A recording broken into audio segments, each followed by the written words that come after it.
That was awesome.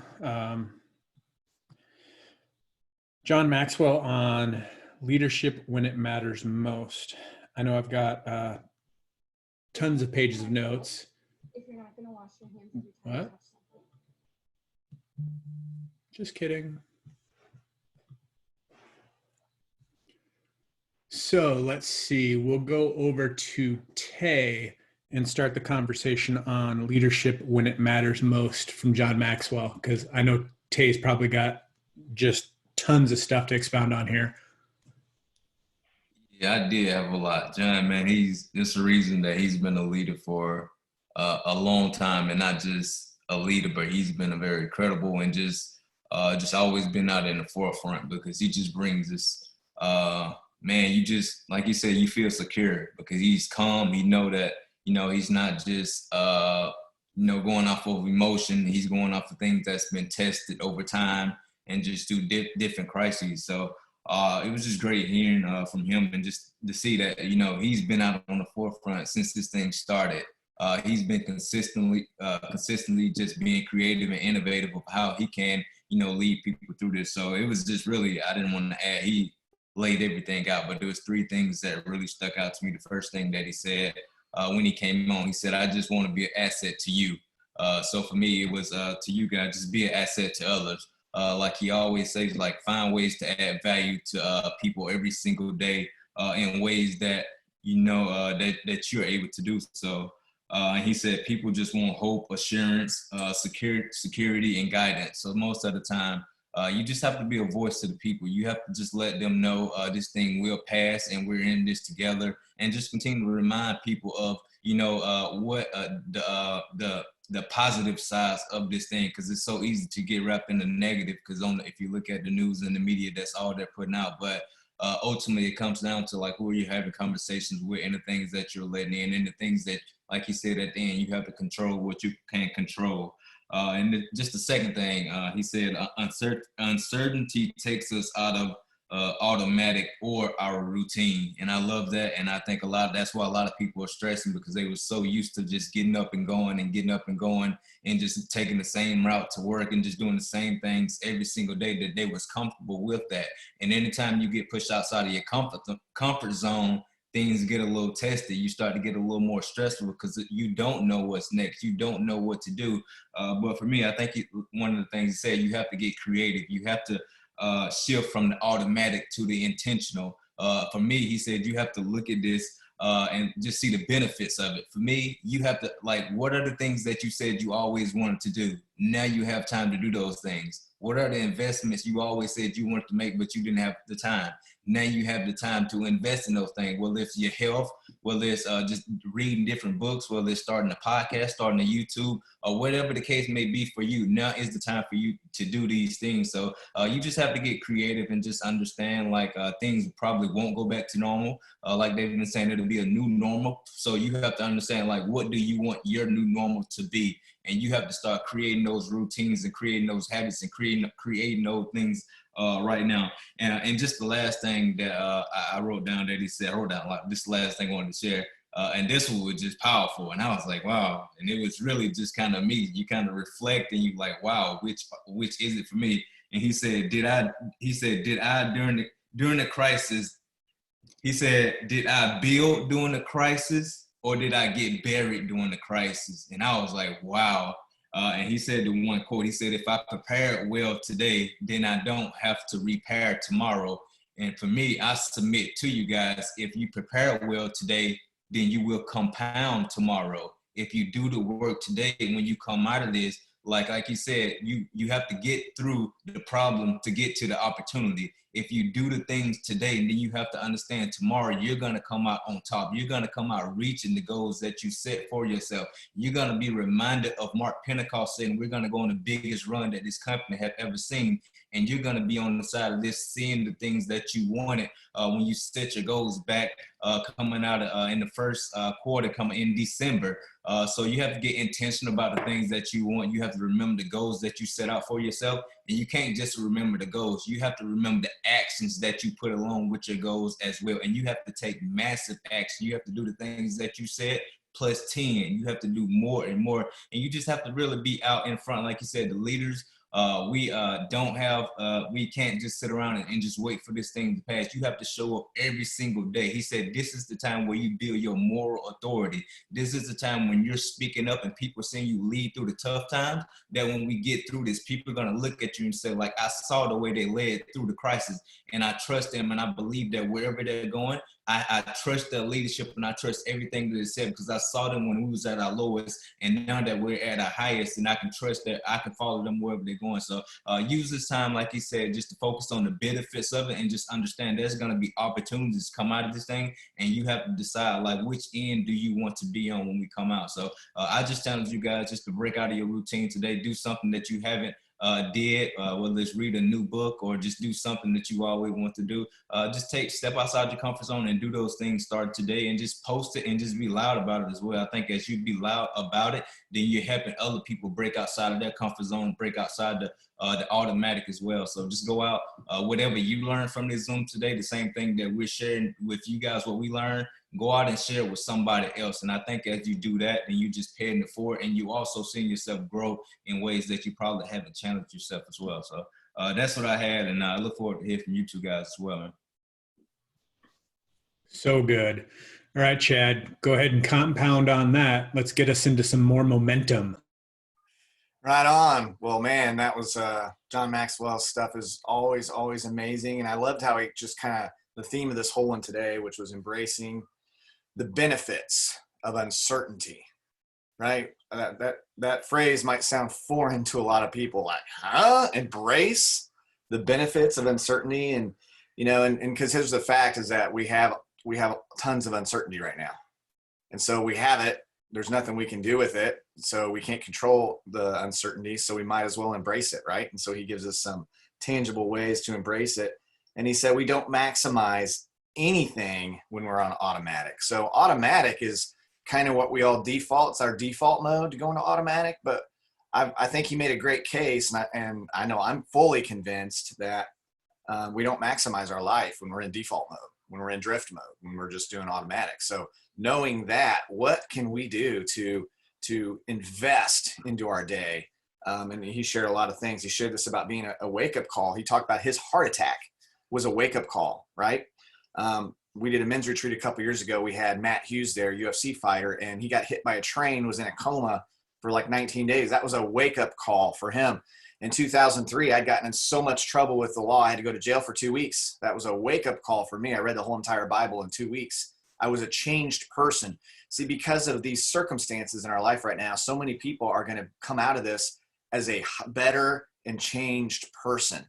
And so I think that we all can decide right now that we are all going to be better and changed because of COVID-19, because it's forcing us, it's disrupting our routine, and it's forcing us to question our routine. And is that the highest and best use of our life, going back to the old routine? And I think a lot of people, for being real, and we're looking in the mirror, we're saying, no, I can make this adjustment now out of necessity. It starts off with necessity. But I think a lot of people's minds right now are going, man, I can't wait to get back to my old life, to, wow, there's a much better life that waits for me in the future. And I'm so glad this happened to open my eyes and take the blinders off so that I can see what's possible. So I love that he talked about those types of things, because it's something like a heart attack. You know, we hear a lot of times that some of the healthiest people in the world are someone after their first heart attack, because it's a disruptor and it comes in and says, hello, you have to make some changes, right? Or you hear about people, and it works all the time. They have grandbabies, and they reach down to pick the grandbaby up, and they start breathing heavily, and they're like, oh my gosh, I need to lose a few pounds. Or you go up the stairs and run out of breath, like, oh wow, something needs to change, right? For some of us, that might be, you go look in your bank account and you're like, oh, $12. How did I get here? You know, this is never going to happen again. I love it when people have that never ever again moment. It's like, all right, I'm done. Never going to happen again. Jim Rohn always talks about the Girl Scout cookie story, right? Where Girl Scout comes to his house, and, you know, she's like 8 years old, sweet little girl, does an amazing presentation. He's like, oh, I want to buy all your Girl Scout cookies, but he has no money. He's like, I can't even buy Girl Scout cookies. So he lies to the girl, says he's still got a lot left. Well, you know what he does later on? His story is, after he becomes successful, he comes out of a store and there's there's piles of Girl Scout cookies, and he says, "How many boxes do you have?" He buys all the boxes, and I can't imagine how he felt that day walking home with Girl Scout cookies piled up in his trunk. And so I think a lot of us need to have that moment, and then we need to have the end moment. You know, another one Jim talks about is they threaten to take his car. Some of you might be there where you threaten to take your car, repo your car. Well, when he finds success, he takes cash and goes into the guy who's been calling and threatening him and slaps the cash on his table. And he says, "You don't have to call me anymore. Here you go. I'm done with you." And so I just love that. And that's something we can all do. A couple questions John recommended to say, did I lead well today? I love this question. I love the idea of looking in the mirror every night and saying, if my whole team did what I did today, would anyone have moved closer to their goals? Would anyone have made any money? Would anyone have grown and become a better version of themselves if everyone on my team did what I did today? You know, you guys woke up today and you're on this Zoom. That's awesome. So now you've got some personal development done. So you got to go through the day and build your business, your personal business, and support your team, help your team build their business and do all the things, right? And then when you look in the mirror, you can go, man, I put in a full effort. I put in a full day. All things worthwhile are uphill, and I went uphill. I walked up the hill today. You know, maybe you didn't walk as far uphill as you have in the past. Maybe you didn't walk as far as other friends of yours, but you walked and you went uphill. So you're moving in the right. Great things happen when you walk and you're walking uphill, right? Did I lead well today? Did I live well today? If I prepare well today, I won't have to repair tomorrow. I love this idea of the price always gets paid. We pay the price now, or we pay the price in the future. It's that simple. And we get to decide. We're making a decision by not paying the price now. Our default decision is that we are gonna pay the price later. The price always gets paid. That's why discipline is such a key to success in life. Discipline is huge and really important. And the last thing I'll share is this whole concept of getting out of the box. And I love that. What has this done? You know, here's our dialogue with people before COVID-19 when we're building our business. Hey, are you interested in getting out of the box? Hey, are you interested in getting out of the box? Are you interested in getting out of the box? Yes or no? Now it's like, hey, now that your box is gone, what are you going to do about it? Here's an option. Join us. It's a living out of the box lifestyle. If your box gets exploded in the future, you don't have to worry about it because you're not in a box anymore. So why not just do away with the box? It's funny, I posted a picture not too long. We have this cat. It's my daughter's favorite cat. His name's Asher. And if you lay a box in the house anywhere, he automatically thinks that's his bed, and he gets in the box. And he loves to be in the box. And I look at him, I'm like, why is this cat in a box all the time? And he's so comfortable, and he's just like in the box, you know. And my daughter come and pull him out of the box, and next thing you know, he's in another box and just he just loves to be in the box. And I understand that so many people like that. You know, the box offers some comfort to people and some security to people and a sense of routine and a sense of normal. And that's kind of, like I said, that's our default mode. But that's where average lives. You know, and John Maxwell would say, you know, I love how he says it. He says, average is the cream of the crop, the best of the worst. And it's not what we feel good about. You know, no one goes to bed at night, looks in the mirror and goes, man, I was average today. Doing great. I was average. You know, that's why we have to ask the right questions, right? And we have to ask, are we walking in the fullness? I love that word, fullness. Are we walking in the fullness of our calling and destiny? Or are we just kind of going through life, letting life happen to us, waiting for the bitter end so we can finally be done with it all? This whole different mindsets. It's like, why don't we all just agree right now and come together and say, you know what, let's see if we can live 3 or 4 or 5 or 16 lifetimes in one life. Let's do it all and see it all and love as much as we can and love and lead and live and get involved and change things. Because we can do that. We can choose to do that right now. And it's just a whole, you know, John, the last thing I'll say, John says that, you know, once you've tasted significance, success will no longer satisfy. We all join It Works for Success. We all want to get in and make some money, but it's not about the money. The money's good. Money's like, Joel would say, money's like oxygen. We need it. But once you have it, it doesn't make you feel any fuller on the inside. Like you have it and you're like, okay, cool. I don't have to worry about bills now, but but it doesn't make you feel a whole lot different like you want to feel, like we think money will make us feel. What makes us feel that way is, man, coming in and changing lives and standing next to somebody and saying, come on, man. I did it. They did it. And you can do it too. So let's walk. Let's walk up this hill together. We're going to sweat. We're going to get stinky. It's going to hurt. Your legs are going to be aching. Your thumbs are going to be sore from texting your 3,000 loyals and your 1,000 retail customers and your 800 distributors, because you got to let them all know that this special's going on right now, right?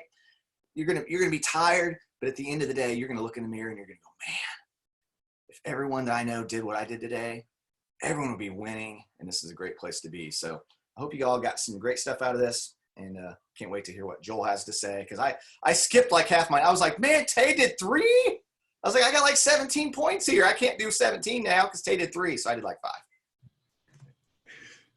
It's awesome. So basically, does that mean I got to do like 2 points now? All right. So I love the first point, which was we have to shift from automatic to intentional.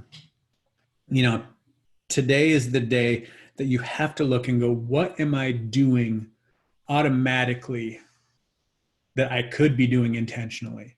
You know, once you start doing intentional living, that is when things tend to compound. And that's what we're always looking for, is the ability to compound, not just our actions, but the actions of our team. Going on the thought process of, we are in a time where there are visual problems, but with visual problems come hidden opportunities. All opportunities are wrapped in a problem. You know, I love that success is a great thing, but it's disguised with hard work. That's one of the things, is you have to do the hard work to get to the success. Just like finding opportunities are enveloped in problems. Don't let someone else pick up your opportunity, because an opportunity is never lost. It just goes to the next person that was actually prepared and looking. So today, figure out if you're going to intentionally look at your problems for ways to create opportunities to solve. The next one was keep focused on today. And I like the take care of yourself so that you can take care of your team every day. You know, it's kind of like the airplane. When you're flying in an airplane and the oxygen mask drops, you're supposed to put the oxygen mask on yourself before you start putting it on other people.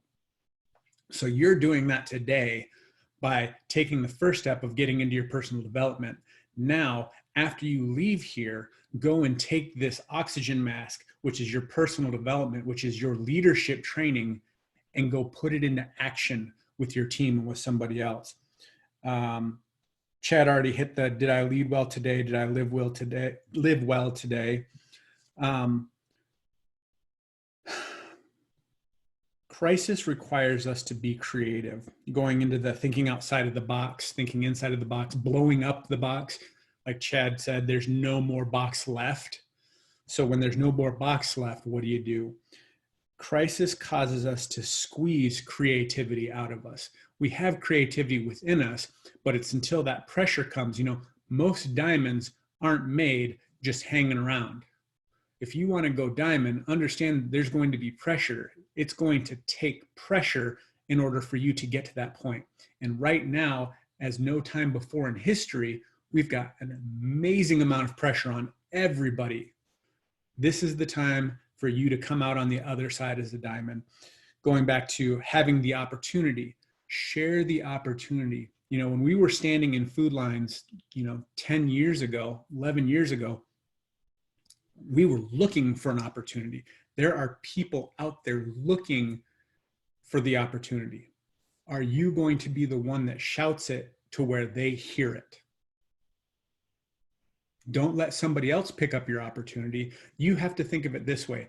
If you don't share the opportunity, somebody else is. I know Chad and Jeree are. I know Tay and Carrie are. I sure know Stephanie's out there yelling from the rooftops. If you're not yelling for the rooftops, are they going to hear somebody else's voice? Your voice needs to be heard. Make sure that you're doing that. The thought process of all good coaches have a good pregame plan. Sure, your game plan is awesome until crisis hit and it gets blown up. The great coaches have great halftime adjustments that cause them to win the game. Right now, you're in a halftime adjustment. What are you doing today to adjust so that you can win? You know, we've said this multiple times. I know Chad said it. I know Tay said it. Are you going to go through this crisis, or are you going to grow through the crisis? In a crisis, you see if a leader lives what they teach. When what you say and what you do matches up, that's when moral authority takes place, and that is what solidifies your leadership role. So today, start walking the walk and start talking the talk and walking your walk. And what'll happen is you will see people come along the journey with you. The last points that he went through, I'll just go through and click them off. Number 1 was offer continual hope. 2, give grace and compassion. 3, be thoughtful. Make sure you're listening to people. 4, be patient and calm because emotions are not stable. 5, offer your best preparation. More than your answers right now, people are looking for you to stand up and lead. Help people get small wins today that will compound into greater wins after we all get out of this. So guys, go out, find a way to get a small win for yourself and a small win for your team. And we'll see you guys back here next time. Have a good day.